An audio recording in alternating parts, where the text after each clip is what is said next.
Hello Standard 4th, welcome in EVS lecture. In this lecture we are going to discuss our remaining chapter SPART, chapter number 15, from market to home. Look at this. In previous lecture we have discussed this table and given some question related to this vegetable seller. Now we are going on page number 126. There are also some questions given over there. Who all stay with the vegetable cart और sit in the shop? मतलब वो जो vegetable seller है तो उसकी या तो shop होगी या उसके पास उसकी रेकड़ी होगी, है ना। तो उसकी जो शॉप है वहाँ पर या वेजिटेबल कार्ट पर कौन बैठता है? तो the vegetable seller himself and perhaps his son, and if the big family and other person can help him, then his wife, his daughters also going to help him. Now what vegetable they sell? वो कौन कौन से vegetable बेचते हैं? तो दे sales, अगर recently हम बात करें तो in this seasons carrot, green chillies, cabbage, cauliflower, then peas, so many things over there. Okay, what time do they start work? कि वो अपना काम कितने बजे चालू करते हैं?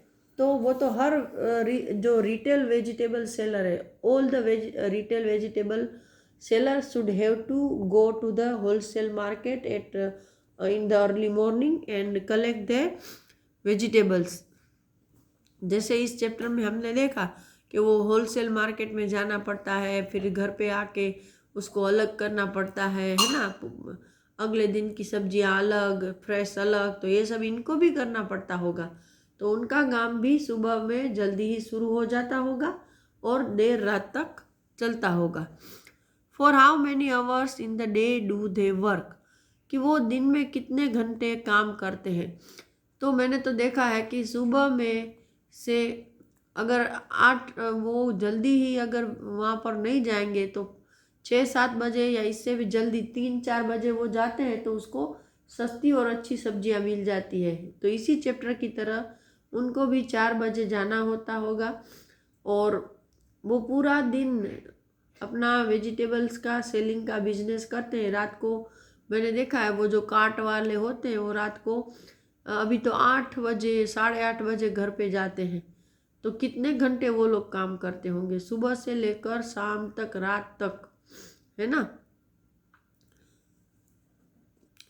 तो at least 15 to 20 hours I think से, perhaps. Ask them about any 3 vegetable that they sell. कि किसी भी 3 वेजिटेबल्स के बारे में उनको पूछो। तो और उसके बारे में कुछ यहाँ पर हमें लिखना है शायद। ओके, तो name of the vegetable, the price of the vegetable, where does it come from, how much of the vegetable do they buy at one time, and in which month does the vegetable usually come. अच्छा, ये detail है। तो सबसे पहले vegetable का नाम, तो हमें रिसेंटली जो मिल रही है उसके अकॉर्डिंग पूछे तो वो वही बताएंगे ना कि सीजनल जो वेजिटेबल है उसी के नाम वो बताएंगे। तो कॉलीफ्लावर सपोज, तो प्राइस ऑफ वेजिटेबल तो 40 रुपीज़ kg।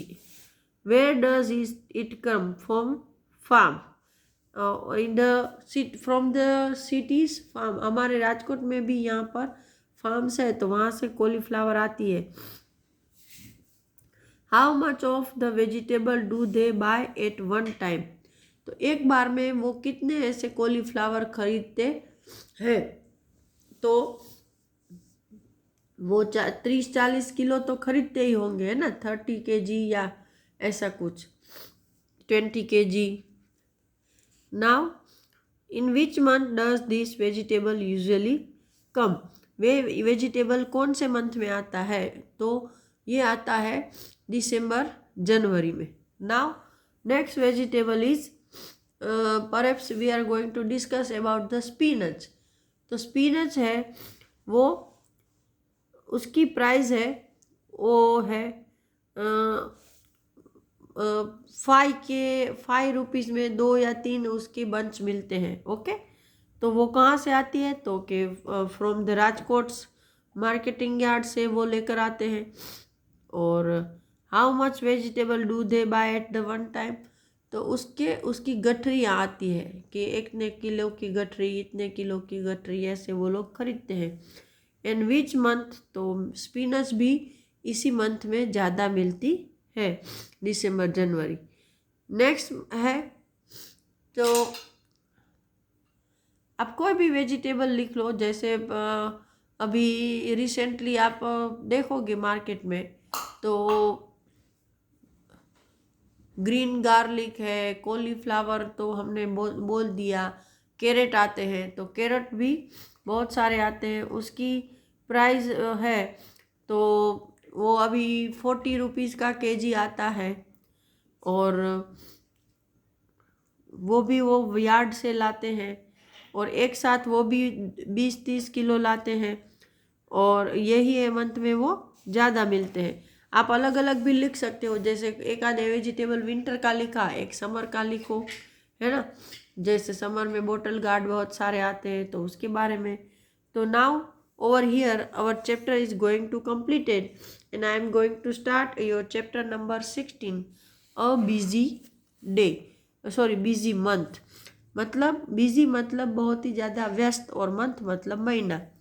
बाल मंदिर भावनगर 13 अप्रैल 1936। ओहो, बहुत साल पुरानी बात है कि बाल मंदिर है। बाल मंदिर मतलब पता है आपको कि गांव में छोटे छोटे बच्चों को खेलने के लिए और खेल खेल में कुछ सिखाने के लिए जो स्कूल होते हैं छोटे छोटे, उसको हम बाल मंदिर बोलते हैं। और भावनगर का जो बाल मंदिर है वो बहुत ही फेमस है गुजरात में, क्योंकि वहाँ पर गिजूभाई बधेका नाम के एक बहुत ही अच्छे जो शिक्षणविद हो गए, मतलब टीचर, जो कि अच्छे टीचर थे, और उन्होंने वहाँ पर जो बच्चों को सिखाया, जिस तरीके से सिखाया, वो बहुत ही ज़्यादा काबिल तारीफ़ है। और शायद इसके बारे में कुछ हो सकता है, चलो देखते हैं। तो 1936 की बात है, बहुत साल पहले की। Dear children, it is 3 o'clock in the afternoon. There are no clouds in the sky. The sun is burning hot. The sparrows, doves, and sunbirds have started working in pairs as they prepare to make their nest. कि भाई वो कोई बच्चों को संबोधित करके शायद letter लिख रहे हैं या चिट्ठी, कि दोपहर के 3 बजे हैं और आसमान में कोई भी बादल नहीं है, और बहुत ज़्यादा धूप है, और जो चिड़िया है, कबूतर है, सनबर्ड है, ये सारे के सारे हैं, वो अपने पैर में मतलब दो हस्बैंड वाइफ अपने नेस्ट बनाने में बिजी है। Some of the birds have already made their nest, in some of the nest the eggs have hatched. कि भाई कुछ ने अपने नेस्ट बना लिए हैं, और कुछ के नेस्ट में तो अभी अंडे भी फूट चुके हैं, मतलब बच्चे बाहर आ चुके हैं। The parent bird are already busy feeding the chicks with different kind of insects and other things. कि और कुछ तो बर्ड्स ऐसे भी हैं जो कि उनके बच्चे को खिलाने में बिजी हो गए। और आपको पता होगा कि जो बर्ड्स हैं वो अपने जो छोटे बच्चे होते हैं उनको मोस्टली इंसेक्ट्स और वर्म्स खिलाते हैं, जो कि सॉफ्ट होते हैं, और बच्चों की ग्रोथ में उसमें प्रोटीन बहुत ज़्यादा मिलता है। In our courtyard also there is a baby dove. There is another egg in the nest, but it has no hatched yet. उसके कोर्ट यार्ड मतलब उसके घर के पीछे भी एक छोटा सा डव का बच्चा है, और उसके नेस्ट में भी एक एग है, लेकिन वो अभी तक फूटा नहीं है। So over here there is always written, देखो, Gijubhai Badheka lived in Gujarat. He wrote many stories for children. In this letter you will read about some of the birds that you see all around. After reading this letter, children should be encouraged to observe birds around them. Discuss about them in your class. मतलब ये गिजुभाई बधेका ने ही लिखा हुआ letter है और इसके through बच्चे हैं वो अपने आजू बाजू जो बर्ड्स हैं उसको अच्छे से ऑब्जर्व करने के लिए उत्साहित होंगे, उसमें कुछ जिज्ञासा बढ़ेगी, ऐसा उनका मानना है.